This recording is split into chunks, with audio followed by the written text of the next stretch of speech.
Que faire durant ces 40 jours de carême? Quel chemin emprunter? Lire l'Évangile du début à la fin, un exercice que nous faisons rarement dans la vie quotidienne. Et pourtant, lire l'Évangile, c'est rencontrer la personne du Christ. Souvenez-vous, c'est il y a seulement 2 mois que nous avons célébré le baptême du Seigneur Jésus. À ce moment-là, la gloire de Dieu s'est manifestée et la Trinité s'est révélée, une voix venant du ciel. Celui-ci est mon Fils bien-aimé. Tu es mon Fils bien-aimé, en toi j'ai mis toute ma joie. Et l'Esprit Saint est descendu sous l'apparence corporelle d'une colombe sur Jésus, le Fils de Dieu. La Trinité, Père, Fils et Saint-Esprit étaient manifestés. Mais ici aussi, aujourd'hui, Jésus est rempli de l'Esprit Saint et c'est l'Esprit Saint qui le conduit au désert. Jésus est le Fils de Dieu, il se tourne vers son Père. Au désert, au moment de ces 3 tentations, Jésus est encore rempli de l'Esprit Saint, conduit par son Père, comme au jour du baptême. Le désert, c'est dans la Bible le lieu de la rencontre, comme à Thésée, où certains peut-être sont allés en pèlerinage, ou dans un autre lieu de retraite, les bénédictines de Jouarre, les Carmes à Avon, les bénédictines de Jésus crucifié à Brou, les carmélites à Montmartre, les frères d'Ourscan, les bénédictins de la Pierre-qui-Vire ou de Saint-Benoît-sur-Loire, les trappistes à Soligny, les prémontrés à Mondet. Et puis il y a aussi la retraite dans la vie qui nous est proposée comme chaque année pendant ce carême. Le désert, lieu de la rencontre pour se dépouiller. C'est ainsi que nous vivons le carême, comme un désert, un temps de jeûne. Le jeûne est là pour nous aider à discerner ce qui est utile dans ma vie et ce qui est bénéfique. Le partage pour reconnaître ce qui est nécessaire et me tourner vers les autres avec un regard et une attitude bienveillante. La prière, remercier mon Créateur qui nous bénit. Se dépouiller à l'écart, au désert, comme Jésus, le jeûne, le partage, la prière. Dieu seul est Dieu, mais le diable, lui, le diviseur, lui n'est qu'un ange. Il est une faible créature. Regardez, un ami me l'a indiqué il y a quelques jours. C'est lui, c'est le diable, le démon qui craque le premier.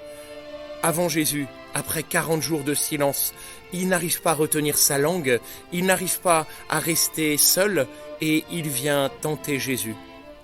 À la fin d'ailleurs de l'Évangile, note bien que le diable a épuisé, ou est épuisé, je ne sais pas. Il a épuisé toutes les formes de tentation. Il est au bout. Il est limité. Il n'est qu'une créature. Il n'est pas Dieu. Ne lui donne pas ta confiance. Dieu est Dieu. Dieu seul est Dieu. Il nous a donné ces 3 vertus de la charité, de l'espérance et de la foi pour vivre en sa présence et non pas en tendant l'oreille à la tentation. La charité, est-ce que je vais prendre pour moi ou vais-je essayer de partager? L'espérance, suis-je en train d'essayer de construire une tour de Babel autour de moi, tournée vers moi? Ou alors est-ce que j'essaie de reconnaître, d'aider à se révéler le royaume de Dieu dont Jésus nous rappelle sans cesse qu'il est déjà présent au milieu de nous? La foi, est-ce que je cherche à flirter avec la mort, à tout essayer, à provoquer, à tester à mon tour les autres? Ou alors, est-ce que je choisis de mettre mes pas dans ceux de Jésus? Connaître Jésus, le suivre et l'aimer. Pour ceux qui, parmi vous, ont déjà fait ou entendent cet appel du Seigneur à faire le choix de la vie consacrée, de la vie religieuse ou monastique, nous retrouvons cela dans les 3 conseils évangéliques de la pauvreté, de la chasteté et de l'obéissance. La pauvreté comme la charité. Comment puis-je partager? La chasteté comme l'espérance. Comment me tourner vers les autres et rester en lien? L'obéissance comme la foi.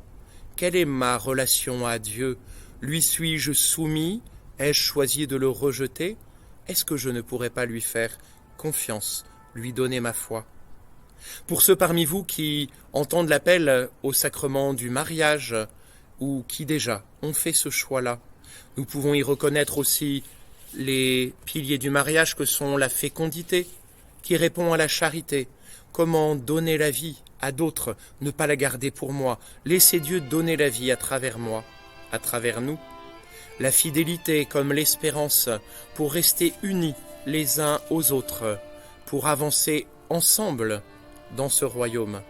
L'indissolubilité comme la foi, pour chercher à se tourner vers Dieu qui aime de toujours et pour toujours et sans cesse et à chaque instant. Finalement, ce récit de l'Évangile des tentations de Jésus dans le désert, après son baptême, nous rappelle que nous sommes libres. Je sais qui je suis. Par le baptême, je sais que je suis devenu enfant de Dieu. Tu es fille de Dieu, tu es fils de Dieu, du Tout-Puissant. Je peux choisir de regarder Dieu comme mon Père, aimant.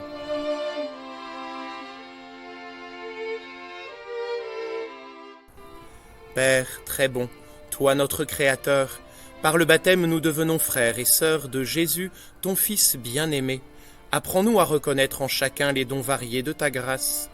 Seigneur Jésus, notre frère ressuscité, tu as appelé des apôtres pour rassembler l'Église, corps du Christ pour la multitude. Aujourd'hui, tu appelles chaque baptisé à devenir saint. Esprit Saint, par tes dons, tu fais de nous de bons jardiniers pour cultiver ensemble la vocation de chacun. Continue à appeler dans ton Église de Saint-Denis des diacres et des prêtres, des couples et des familles, des religieux et des consacrés, des baptisés témoins de ton amour. Apprends-nous, Seigneur, comme Marie, à répondre à ton appel avec confiance à la suite de Jésus. Amen.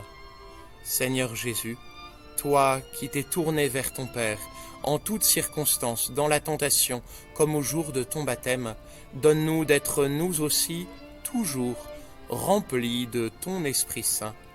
Amen.